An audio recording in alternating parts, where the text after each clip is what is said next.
Having a virtual background is one way to immerse your students in the target culture environment. The way to make it happen in Zoom is like this. In order to do that, first you need to have a green screen behind you. It doesn't need to be a professional green screen. It could be just a piece of cloth that is green or a towel. Like what's behind me right now, it's just a big piece of paper. To insert an image to replace the green screen, you go to the up arrow next to the stop video icon. You click on it. You see the option of choosing a virtual background. Once you click on it, it brings you to this page. Currently, I don't have any virtual background. Zoom already has several built-in images, like if I want to switch my background to this outer space view, I click on it, I'm in the outer space. The more useful option is that you can insert your own image as the background. In order to do that, you go to this plus icon, click on it, and then you can upload an image from your files. Say I want to have my background to be the Great Wall in China. So I choose the Great Wall image, open it. Now I have it as an option. So now it looks like I am at the Great Wall in China.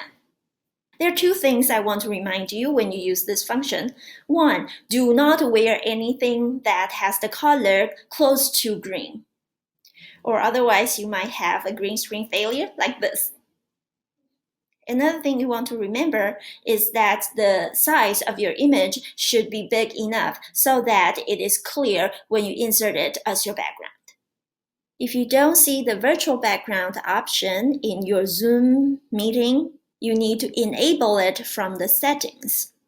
So the virtual background setting is under In Meeting Advanced.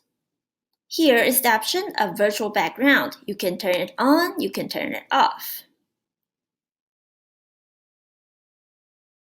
Zoom is a powerful tool and you can do a lot within the Zoom meeting environment. But there are still some additional functions that can be achieved by using external apps when you are hosting an online class in Zoom. I'm going to introduce several that I often use in my Zoom meetings with students.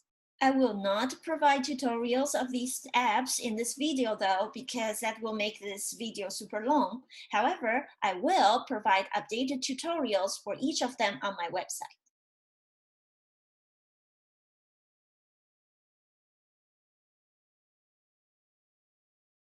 Many of you have already used Kahoot in your face-to-face classrooms. Students can play a quiz game in an exciting format, with quick responses and leaderboard after every question. It provides an opportunity for the teacher to quickly assess learning while students feel they are just playing a fun game. It can also be played in an online environment like Zoom because you can project the code in your share screen and have all students join on their own device and play the game remotely. I would say that such excitement is much more needed in an online environment because basically you and your students just sit there in front of the screen for the whole time. There's no walking around the classroom or using your full body for expression, so students need something exciting and fun and what they can make some movements, even just with their fingers, to choose the answers on the screen. It helps to get their brain refreshed and ready for the next learning task. Padlet functions like an online bulletin board where students can post their thoughts live on the wall and respond to one another. Some of you might be wondering why we need to use a separate idea sharing platform while Zoom already has a convenient built-in whiteboard function. One of the reasons why I sometimes use Padlet in my Zoom meetings is that Padlet allows students to share not only text and drawings, but also audios and videos. I can give them a task like introducing their room, and they can click to record and post their audio or video responses. It helps me to check their individual performance because in a face-to-face classroom, we can actually hear and monitor different students talk at different corners in the room, but we can't do that easily in an online environment. Another reason why I use Padlet is that the sharing can last beyond the online meeting. The wall will remain there and students can continue to post and comment. It is easy to come back the next day and start with what was posted the day before.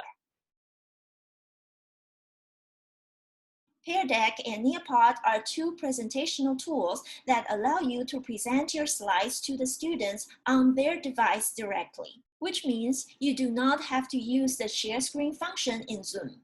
You can just give them an access code and they'll join the presentation on their own device. Why would I do that despite that sharing the screen is very easy in Zoom? Well, for two reasons. One is that I often have several breakout room activities in one meeting, and whenever I do that, the shared screen is interrupted, and students can no longer see the shared screen in their breakout rooms. But sometimes I do still need them to see the instructions of the test on the screen when they are in the breakout rooms. So with these apps, they can still see the slides on their own device while working on the breakout room task. The second reason is that both Pear Deck and NEARPOD allow teachers to embed interactive exercises in their slides, such as multiple choice, fill in blanks, text responses, matching, and drawings. Teachers can see their responses on their own screen and can choose to share the students' responses to the class anytime. It gives the students the opportunity to do something hands-on and help the teachers to quickly conduct a formative assessment to see how well the students understood a concept just taught. Other than the teacher using Zoom to present their content, you can also have students use Zoom because Zoom is basically free and students can connect with each other when they do collaborative work outside of the class, or you can have students record their conversation between them and submit it as homework. You can even set up a homework for students to connect to a native speaker remotely and record the conversation. The next thing I would like to share is like a bonus feature of Zoom. It helps to touch up your look in front of the camera and make you look great all the time. In order to do that, you want to go to your personal account in Zoom. You click on it, go to Settings, and under Video Settings, you have the option to touch up my appearance. You click on it, and you close the Settings menu. Now when you start a new meeting, you just look great.